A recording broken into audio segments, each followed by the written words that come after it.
नमस्कार, एवन राजस्थान में आपका स्वागत है और मैं हूं मीनाक्षी संगतानी। बुलेटिन की शुरुआत से पहले एक नजर डालेंगे इस वक्त की हेडलाइंस पर। राजधानी के खो नागोरियान में सास बहू की हत्या, डबल मर्डर से इलाके में फैली दहशत, आरोपी फरार, पुलिस कर रही है जांच।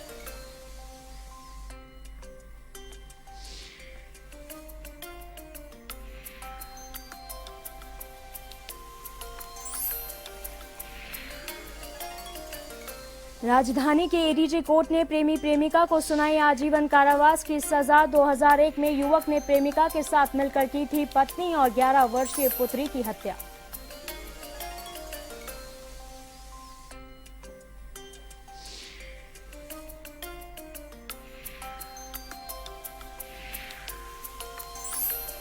कोटा में शराबी की करतूत, खुद के घर को लगाई आग, घरेलू सामान जलकर राख, पुलिस गिरफ्त में आरोपी।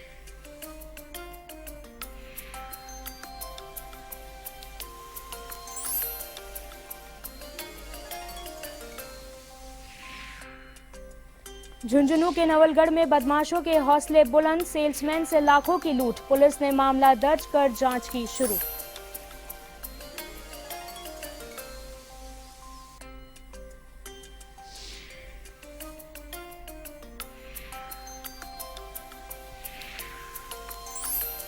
सीकर के फतेहपुर में ध्रुव के अपहरण का मामला, पुलिस की कार्यप्रणाली पर सवालिया निशान, 4 दिन बाद भी नहीं लगा सुराग, आखिर कहां है ध्रुव।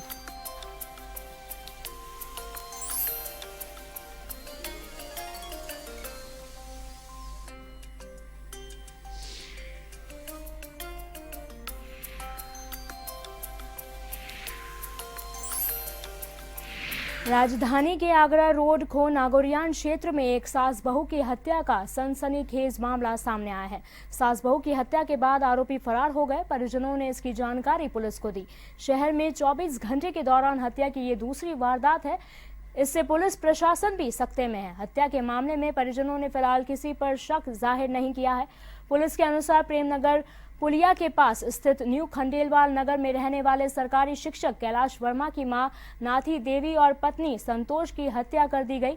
एक मंजिल के मकान में दोनों का कमरा अलग अलग था। गुरुवार सुबह दोनों अपने अपने कमरों में खून से सनी हालत में पड़ी मिली। दोनों के पेट और गले के नीचे चाकू के कई वार किए गए थे। सरकारी शिक्षक कैलाश वर्मा ने बताया, सुबह पत्नी को आवाज लगाई तो वह नहीं आई। इस पर उसने पास वाले कमरे में जाकर देखा तो वहां अपनी मां का खून से लथपथ शव देखा। इससे उसके होश उड़ गए। दूसरे कमरे में संतोष का शव लहूलुहान हालत में पड़ा मिला। पुलिस ने इस मामले में पुत्र कैलाश वर्मा को हिरासत में लिया है।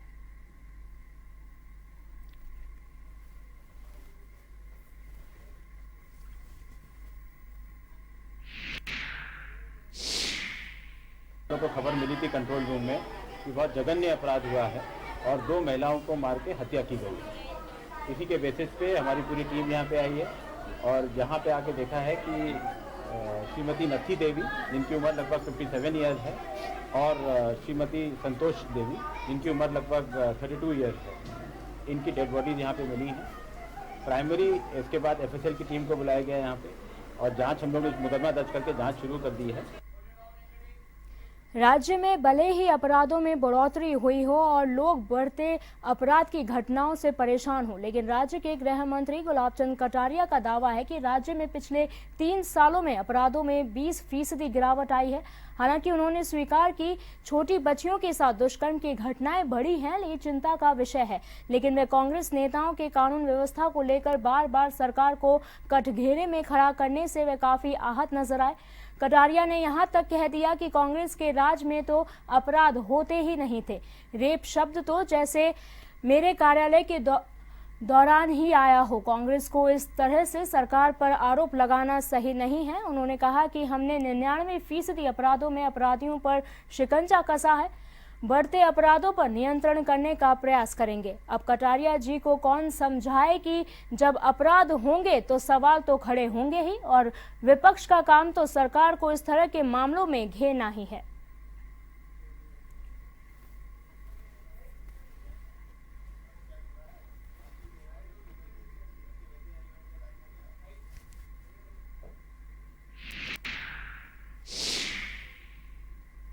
सामान्यतः क्योंकि कांग्रेस के लोगों का वर्षों का अनुभव है, मेरे से भी ज़्यादा है, राज भी ज़्यादा समय तक किया। उनके राज में 50 साल में कभी रेप नाम का उन्होंने सुना ही नहीं, मेरे आने के बाद ही नया नाम तैयार हुआ होगा। इतना अभिमान नहीं करना चाहिए। घटनाएं हुई है, इसको कोई नज़रअंदाज नहीं कर सकता है, रिकॉर्ड पर आती है। ऐसे जघन्य अपराध कोई छुपाना चाहो तो नहीं छुपा सकता है। उचित समय पर उचित कार्रवाई की है, 99% अभियुक्तों को पकड़ लिया है। ये बात ज़रूर है कि छोटी बच्चियों के साथ अपराध में न्याय कितना जल्दी हम दिला सकें उसके लिए प्रयत्नशील हैं। एक केसेज में तो अभी 14 दिन में ही हमको न्याय मिल गया। तो हम कोशिश कर रहे हैं कि 3-4 महीने में इन संगीन केसों में कोर्ट से भी आग्रह करके जल्दी सुनवाई होकर के, डे टू डे सुनवाई होकर के अभियुक्त को सज़ा मिल जाए, ताकि उससे दबाव के कारण से भी हमारे इस अपराध में किसी प्रकार से कमी आ सके। राजधानी के हरमाणा थाना इलाके में मानवता को शर्मसार करने वाली एक घटना के मामले में एडीजे महानगर कोर्ट ने फैसला सुनाते हुए हत्या के आरोपी प्रेमी और प्रेमिका को आजीवन कारावास की सजा सुनाई है। एपीपी संजय भीमाल ने बताया कि 2001 में धर्मेंद्र नाम के युवक ने अपनी प्रेमिका प्रेरणा के साथ मिलकर स्वयं की पत्नी और 11 वर्षीय पुत्री की गला दबाकर हत्या कर दी थी।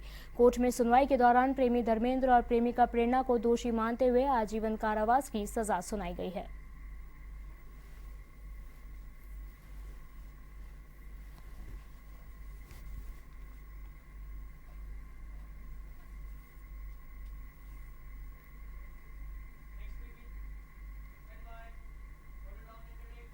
झुंझुनू के नवलगढ़ कस्बे के लक्ष्मणगढ़ रोड पर शराब की दुकान के सेल्समैन से 1,90,000 रुपए लूटने का मामला सामने आया है। लूट के आरोपी डस्टर गाड़ी में आए थे। जानकारी के अनुसार बहादुरबास निवासी संदीप कुमार जानू बिदसार स्थित शराब की दुकान से 1,90,000 रुपए लेकर बोलेरो से नवलगढ़ आ रहा था। डस्टर गाड़ी में आए कुछ युवकों ने संदीप की गाड़ी रोक ली। आरोपियों ने उसके साथ मारपीट की और उसकी गाड़ी में रखे 1,90,000 रुपए लेकर उसके गले में पहनी चेन, सोने की चेन भी लेकर फरार हो गए। वारदात की सूचना पर पुलिस उप अधीक्षक प्रभाती लाल व सीआई नवल किशोर मीणा मौके पर पहुंचे और घायल संदीप को राजकीय अस्पताल में भर्ती करवाया गया। पुलिस ने आरोपियों को पकड़ने के लिए नाकाबंदी भी कराई, लेकिन कोई सफलता नहीं मिली। संदीप के अनुसार वारदात का मुख्य आरोपी बिसाऊ थाने का हिस्ट्री शीटर मनदीप उर्फ मदिया बताया जा रहा है। सीआई नवल किशोर मीणा ने बताया कि पुलिस मौके पर पहुंच गई थी। घायल को सरकारी अस्पताल में भर्ती करा दिया गया था।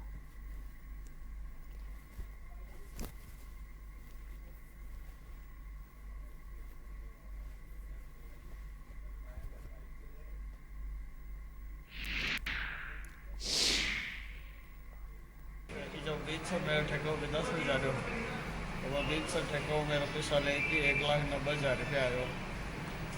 तो आगे जा रहे जो भी 10 न्यू इंडियन स्कूल के साथ मेरा गाड़ी लगी है। मैंने रुकायो। कौन सी गाड़ी थी? डस्टर। मैंने रुकाएगी और मेरे फाटक खोल के सीधा आगे चाबी गाड़ी की चाबी गाड़ी मैंने नीचे उतार लियो। नीचे उतार के मेरे सागे सीधे मुँह पर ही थी। मेरे सागे मारपीट की दबा के मेरी गाड़ी के अंदर पैसा आने लगा। मेरी सोनाई चैन ही गलम डालेगा। कोटा में नारकोटिक्स विभाग के उप नारकोटिक्स आयुक्त ने मादक पदार्थों की बरामदगी व तस्करों की धरपकड़ के लिए एक विशेष अभियान चलाया है। इसके तहत प्रतापगढ़ व कोटा नारकोटिक्स टीम ने संयुक्त कार्रवाई की। मुखबिर की सूचना पर टीम को बड़ी सफलता हासिल हुई।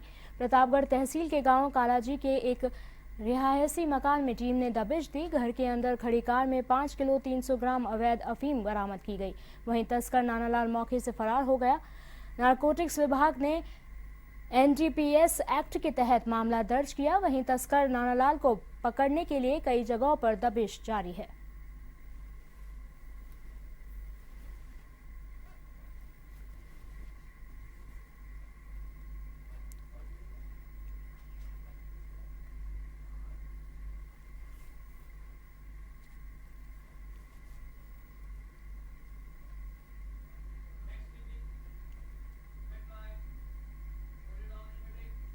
श्रीगंगानगर के अनूपगढ़ में पूर्व विधायक पवन दुग्गल व नगरपालिका आईओ पृथ्वीराज जाखड़ के बीच पॉलिथीन बंद को लेकर कई दिनों से विवाद चल रहा है।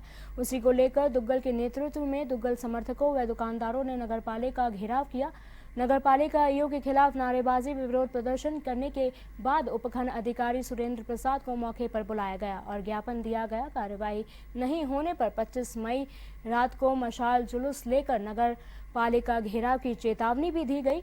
दुग्गल ने बताया कि नगर पालिका ईओ पॉलिथीन बंद को लेकर दुकानदारों को बेवजह परेशान कर रही है।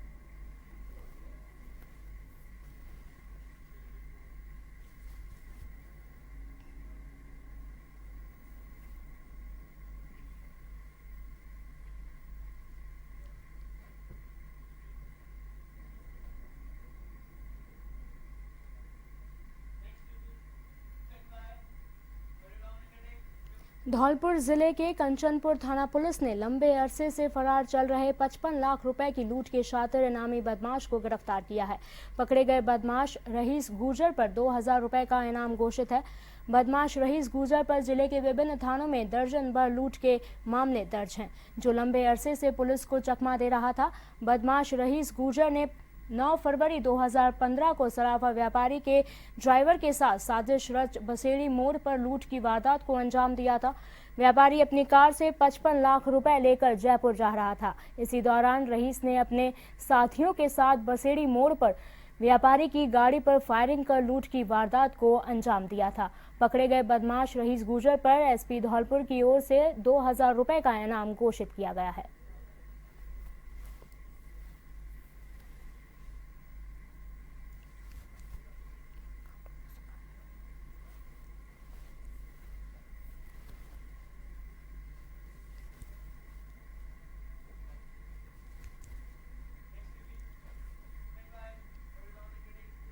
आसमान से आग उगलने वाली गर्मी हर किसी के कंठ को सुखा रही है और लोग अपने कंठ की प्यास बुझाने के लिए शीतल जल की तलाश कर रहे हैं। लोगों की इस समस्या को देखते हुए करौली नगर परिषद सभापति राजाराम गुर्जर ने गर्मी के मौसम में आमजन को शीतल पेयजल उपलब्ध करवाने के लिए वाटर कूलर स्थापित किए हैं। वहीं सभापति गुर्जर द्वारा जिला कलेक्ट्रेट कार्यालय के बाहर लगे वाटर कूलर का उद्घाटन किया गया। सभापति गुर्जर ने कहा कि शहर के पुरानी नगर पालिका टंटा, हनुमान, हिंडौन गेट सहित लगभग 11 स्थानों पर वाटर कूलर लगाए गए हैं, जिससे आमजन इस भीषण गर्मी में अपनी प्यास बुझाएगा।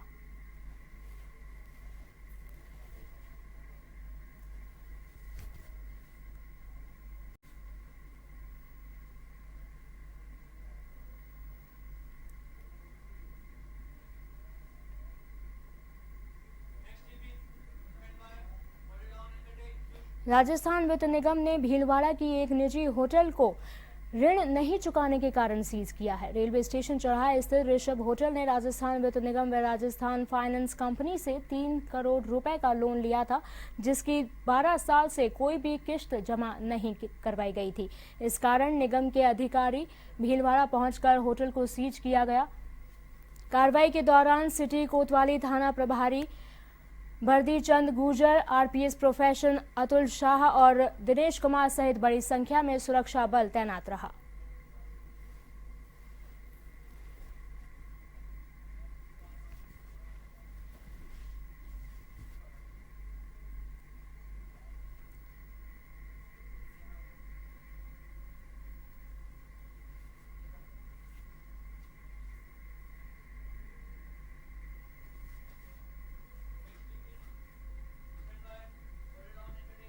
राजधानी के जंक्शन पर दिव्यांगों को अब सुविधाओं के लिए नहीं भटकना पड़ेगा। इसके लिए सांसद रामचरण बोहरा और मंत्री अरुण चतुर्वेदी ने जंक्शन के मुख्य द्वार के समीप और प्लेटफॉर्म संख्या 2, 3 और 4, 5 पर दिव्यांग सुलभ शौचालय का उद्घाटन किया।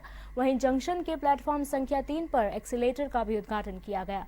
इस दौरान सांसद बोहरा ने कहा कि जंक्शन के बाहर नगर निगम और रेलवे के माध्यम से सुलभ कॉम्प्लेक्स का भी निर्माण किया जाएगा, ताकि लोगों को सुविधाओं के लिए भटकना नहीं पड़े।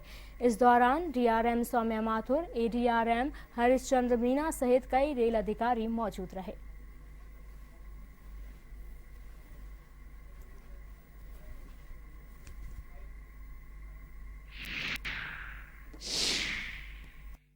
आज जयपुर स्टेशन और गांधीनगर स्टेशन पर स्वच्छता अभियान के तहत दिव्यांगों के टॉयलेट्स गांधीनगर स्टेशन पर 12 लाख की लागत से एक ब्लॉक बनाया है और जनरल पैसेंजर्स के लिए एक अलग ब्लॉक बनाया है। 12 लाख की लागत से बनकर तैयार हुआ है और आज उसका उद्घाटन हमने किया है। दिव्यांगों के लिए बड़ी समस्या थी, उन लोगों के लिए टॉयलेट्स वगैरह नहीं थे। आज उसमें सोवर का सिस्टम उन्होंने डेवलप किया है ताकि यात्री अगर कोई नहाना भी चाहे तो उसमें दिव्यांग नहा भी सकता है। एक चीज़ को अपने सबको अप्रिशिएट करना चाहिए और मैं आपके माध्यम से डीआरएम साहब और रेलवे के सभी ऑफिसर्स को, उनकी पूरी टीम को बधाई दूंगा कि आपके प्रयासों के कारण सफाई के मामले में जयपुर रेलवे देश भर में 8वें स्थान पर है। मैं जिस विभाग का मंत्री हूँ राजस्थान में, उसमें रेलवे की सफाई की भी हम रेगुलर मॉनिटरिंग करते हैं। मैनुअल स्कैवेंजर्स का विषय भी आता है और स्पेशल एबल्ड पर्सन्स का भी। मैं इस बात के लिए बधाई दूंगा कि रेलवे ट्रैक की सफाई पिछले कुछ वर्षों में लगातार आपने सुधार की, ये ध्यान मारा लगातार। और इसी तरह आज जो दिव्यांगों के लिए अपने 2 टॉयलेट बनाए, वास्तव में भारत की सरकार की जो एक मंशा है, जिसके नाते से एक नीति बनाई है भारत के प्रधानमंत्री जी ने, सुगम भारत अभियान।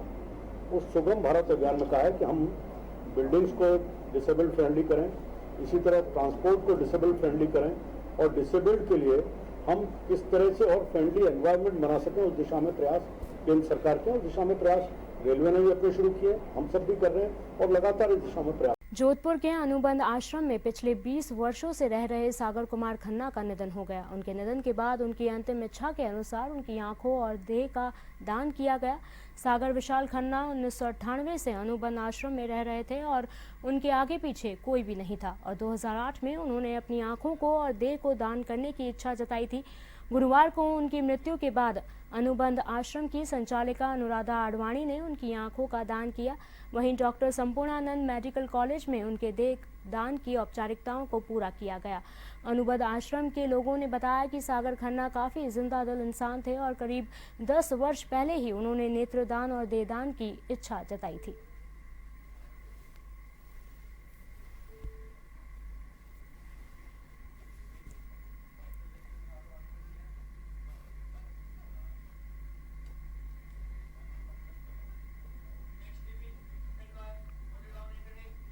कोटा की रामपुरा कोतवाली थाना पुलिस ने एक बदमाश को गिरफ्तार किया है। पुलिस ने बदमाश के कब्जे से एक पिस्तौल सहित एक जिंदा कारतूस बरामद की है।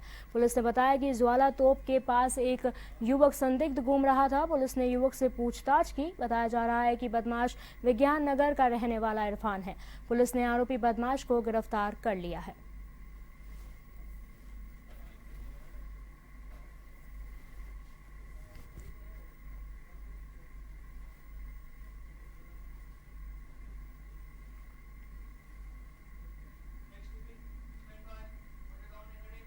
भीलवाड़ा के चर्चित तेजा पिंकू कवर कांड में गिरफ्तार आरोपी को निर्दोष बताते हुए ग्रामीणों ने जिला कलेक्टर कार्यालय पर प्रदर्शन किया। उन्होंने जिला कलेक्टर को ज्ञापन देकर मामले की जांच अन्यत्र थानों में देने की मांग की है। कानावतों का खेड़ा निवासी ग्रामीण विक्रम सिंह ने बताया कि गांव के आंगनबाड़ी कर्मचारी पिंकू कंवर पर 21 अप्रैल को अज्ञात लोगों ने तेजा फेंककर जला दिया था, जिसके आरोप में पुलिस ने गांव के ही पूरन सिंह को गिरफ्तार किया था। ऐसे में ग्रामीणों ने पूरन को निर्दोष बताते हुए कलेक्ट्रेट पर जमकर प्रदर्शन किया है। इस दौरान ग्रामीणों ने कलेक्टर को ज्ञापन देकर पुलिस कार्रवाई अन्य थानों से निष्पक्ष जांच करवाने की मांग की है।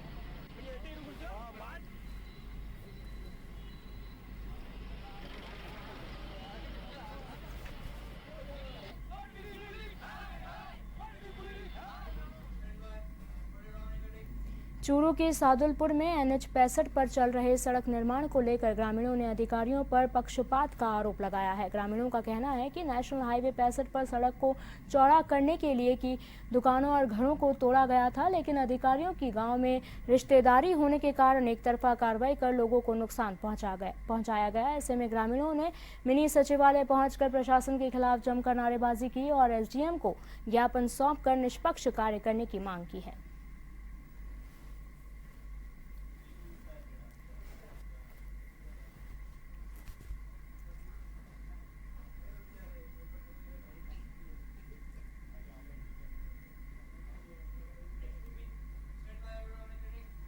भरतपुर में जिला स्तरीय दूरसंचार सलाहकार समिति की बैठक सांसद बहादुर सिंह कोहली की अध्यक्षता में हुई। बैठक में जिले में बिगड़ रही संचार व्यवस्था पर सांसद सहित मौजूदा सदस्यों ने नाराजगी जताई। उन्होंने कहा कि इस प्रतिस्पर्धा के दौर में दूसरी कंपनियां ग्राहकों को बेहतरीन सुविधाएं देने में जुटी हुई हैं, वहीं BSNL के उपभोक्ताओं को समुचित लाभ नहीं मिल पा रहा है।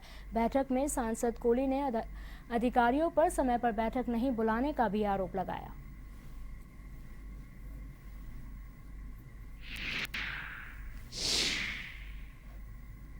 BSNL की यानी आपके कम से कम अब तक 3 मीटिंग हो जानी चाहिए। ये 1 साल पहले मीटिंग हुई थी और 1 साल के बाद में ये मीटिंग हो रही है। तो यानी आपके यहाँ तो यानी दूरदर्शन के अंदर इतनी लापरवाही है। यानी आज यानी आपके ये मीटिंग करना ही नहीं चाहते अधिकारी, मीटिंग करने से भागते हैं। और इसी के साथ इस बुलेटिन में फिलहाल के लिए इतना ही। देश और दुनिया की तमाम बड़ी खबरों के लिए आप देखते रहिए A1 TV। नमस्कार।